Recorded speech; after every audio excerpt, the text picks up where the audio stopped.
Bonjour Stéphane Demiolis. Bonjour. Stéphane Demiolis, vous êtes directeur général d'Igensia. Igensia, c'est le nouveau nom du groupe IGS.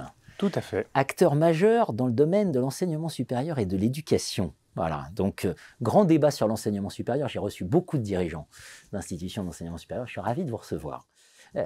Une question évidente, pourquoi on en vient à changer de nom quand on a 50 ans? On en vient à changer de nom parce qu'on ouvre un nouveau cycle.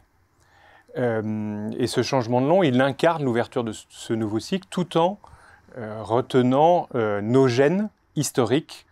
Et on a utilisé l'arrivée des 50 ans pour ouvrir ce nouveau cycle. Donc ça fait 50 ans que le groupe existe.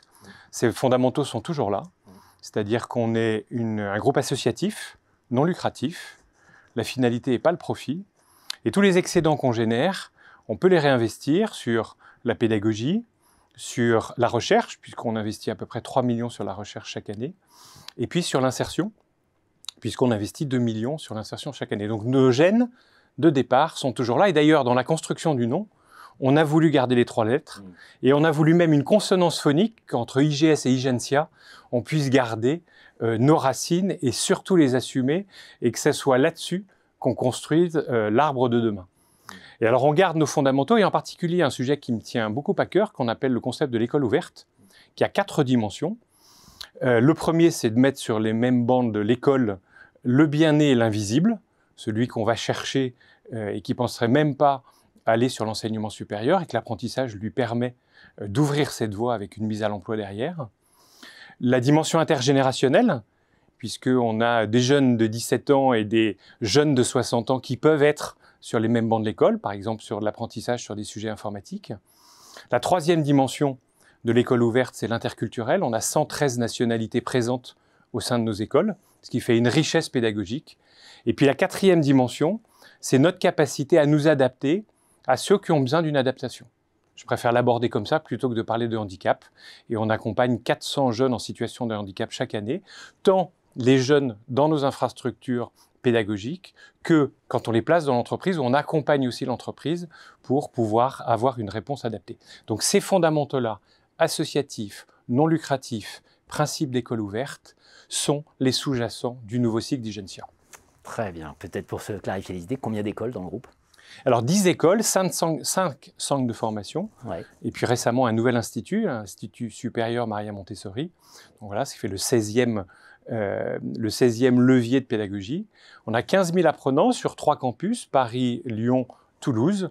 Et puis on va ouvrir un 4e campus à Nanterre en janvier 2025, un bâtiment d'un peu plus de 10 000 m², 100% consacré à l'alternance, ce qui fait qu'on va ouvrir le plus grand centre français d'alternance avec 3 000 apprenants en cible et construire un hub avec la défense, c'est-à-dire se rapprocher de nos entreprises, tout en utilisant la capacité de la ligne E sur laquelle on va être juste à la sortie, qui nous permettra de rapprocher Mantes-la-Jolie de notre campus, puisqu'il sera qu'à 40 minutes en 2026, qui fait qu'on aura 3 zones de plus sur la capacité à aller chercher des publics très éloignés de l'enseignement supérieur, donc les zones prioritaires de la ville, pour alimenter ce nouveau hub d'apprentissage. Donc on passera de 3 à 4 campus.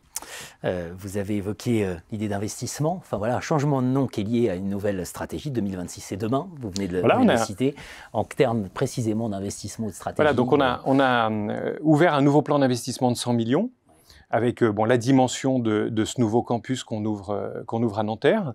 Une dimension aussi d'investissement dans de nouvelles pédagogies. On va déployer l'Institut Maria Montessori en se posant la question de se dire qu'est-ce que c'est que la méthode Montessori appliquée dans l'enseignement supérieur.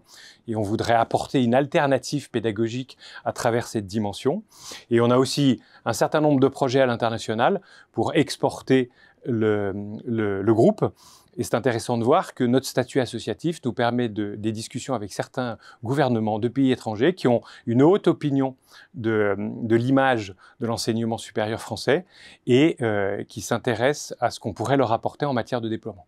Voilà un peu les grands axes, c'est investir dans la pédagogie avec de nouvelles méthodes, de nouvelles infrastructures, avoir une dimension internationale et puis continuer notre migration digitale, à la fois dans notre capacité de produire des contenus digitaux, Ça fait aussi partie de la nouvelle composante éducative. Et puis, on vient de nommer, là, il y a 15 jours, un patron de l'IA au sein du groupe qui va avoir la charge, comme on le faisait sur les Chief Digital Officers quand le digital est arrivé dans les entreprises.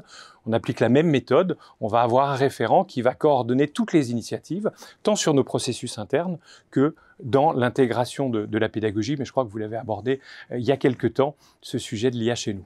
Absolument, avec Loïc Roche. Tout à fait. Donc, éduquer tous les publics, c'est ça quand même la mission, la raison d'être d'IGS, hein, c'est parler à tous les publics et à échelle humaine. Merci. Tout à fait. Merci à vous. Merci.